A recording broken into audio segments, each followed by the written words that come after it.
नमस्कार। श्रीमद् वाल्मीकि रामायणे उत्तरकांडे षडधिक शततमः सर्गः। अवाङ्मुखमथोदीनं दृष्ट्वा सोमम् इवाप्लुतं राघवं लक्ष्मणो वाक्यं हृष्टो मधुरम अब्रवीत। श्री रामचंद्र जी राहुग्रस्त चंद्रमा के समान दीन हो गए थे।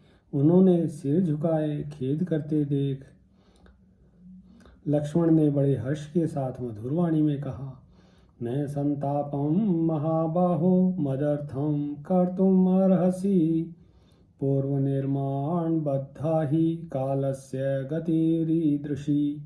महाबाहो, आपको मेरे लिए संताप नहीं करना चाहिए, क्योंकि पूर्व जन्म के कर्मों से बंधी हुई काल की गति ऐसी ही है। जहि मां सौम्य विस्त्रब्धं प्रतिज्ञां परिपालयः हीन प्रतिज्ञः काकुस्थ प्रयान्ति नरकं नरः। सौम्य, आप निश्चिंत होकर मेरा वध कर डालें और ऐसा करके अपनी प्रतिज्ञा का पालन करें। काकुस्थ, प्रतिज्ञा भंग करने वाले मनुष्य नरक में पड़ते हैं। यदि प्रीतिर महाराज यद्यनुग्रायता मयि जहि मां निर्विशंकस्त्वं धर्मं वर्धय राघव।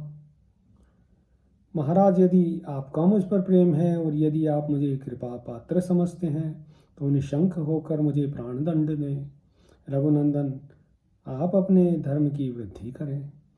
लक्ष्मणेन तथोक्तस्तु रामः प्रचलितेन्द्रियः मंत्रिणः समुपानीय तथैव च पुरोधसम् अब्रवीच्च तदावृत्तं तेषां मध्ये स राघवः दुर्वासोऽभिगमं चैव प्रतिज्ञां तापसस्य च।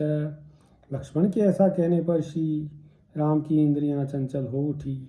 वे धैर्य से विचलित से हो गए और मंत्रियों तथा पुरोहित जी को बुलाकर उन सबके बीच में यह सारा वृत्तांत बताने लगे। श्री रघुनाथ जी ने दुर्वासा के आगमन और तापस रूपधारी काल के समक्ष की हुई प्रतिज्ञा की बात भी बताई। तच्छ्रुत्वा मंत्रिण सर्वे सोपाध्यायः समासत वसिष्ठस्तु महातेजा वाक्यम एतद्वाचः। यह सुनकर सब मंत्री और उपाध्याय चुपचाप बैठे रह गए। तब महातेजस्वी वशिष्ठ जी ने यह बात कही, दृष्टमेतन्महाबाहो क्षयं ते रोमहर्षणं लक्ष्मणेन वियोगश्च तव राम महायशः। महाबाहो, महायशस्वी श्री राम, इस समय जो रोंगटे खड़े कर देने वाला विकट विनाश आने वाला है और लक्ष्मण के साथ जो वियोग हो रहा है, वह सब मैंने तपोबल द्वारा पहले से देख लिया था। त्यजैनं बलवान कालो मा प्रतिज्ञां वृथा कृतः प्रतिज्ञायां ही नष्टायां धर्मो ही विलयं व्रजेत। काल बड़ा प्रबल है, तुम लक्ष्मण का परित्याग कर दो, प्रतिज्ञा झूठी न करो, क्योंकि प्रतिज्ञा के नष्ट होने पर धर्म का लोप हो जाएगा। ततो धर्मे विनष्टे तु त्रैलोक्यं सचराचरं सदेवर्षि गणं सर्वं विनश्येत तु न संशयः। धर्म का लोप होने पर चराचर प्राणियों, देवताओं तथा ऋषियों सहित सारी त्रिलोकी नष्ट हो जाएगी, इसमें संशय नहीं है। स त्वं पुरुष शार्दूल त्रैलोक्यस्याभिपालनात् लक्ष्मणेन विना चाध्य जगत स्वस्थं कुरुष्वः। अतः पुरुष सिंह, तुम त्रिभुवन की रक्षा पर दृष्टि रखते हुए लक्ष्मण को त्याग दो और उनके बिना अब धर्मपूर्वक स्थित रहकर समस्त जगत को स्वस्थ एवं सुखी बनाओ। तेषां तत्संवेतानां वाक्यं धर्मार्थ संहितं श्रुत्वा परिषदो मध्ये रामो लक्ष्मणम अब्रवीत।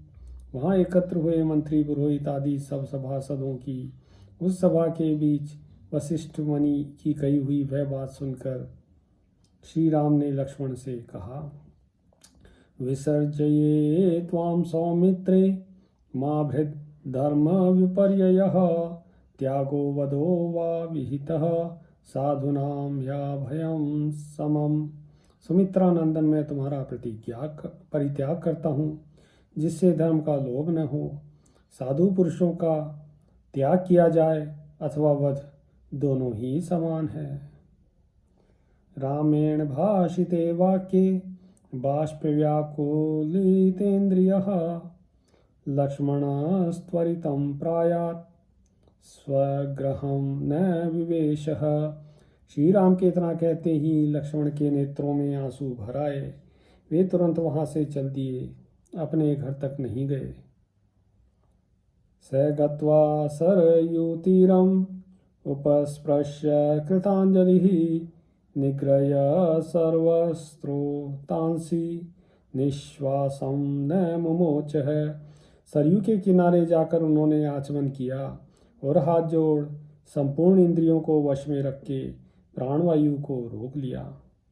अनिश्वसन्तं युक्तं तं सशक्रः साप्सरोगणः देवा सर्षिगणः सर्वे पुष्पैरभ्यकिरणस्तदा।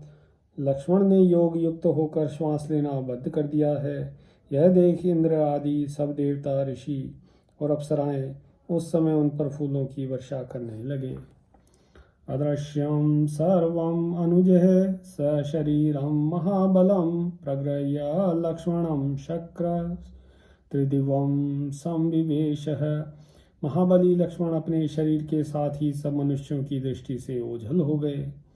उस समय देवराज इंद्र उन्हें साथ लेकर स्वर्ग में चले गए। ततो विष्णोश्चतुर्भागम् आगतं सुरसत्तमः हृष्टः प्रमुदिताः सर्वे पूजयन्ति स्म राघवम्।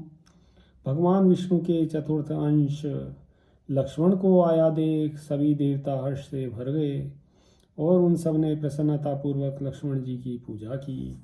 इत्यार्षे श्रीमद् रामायणे वाल्मीकिये आदिकाव्ये उत्तरकांडे षडधिकशततमः सर्गः। सियावर रामचंद्र पद जय शरणम्।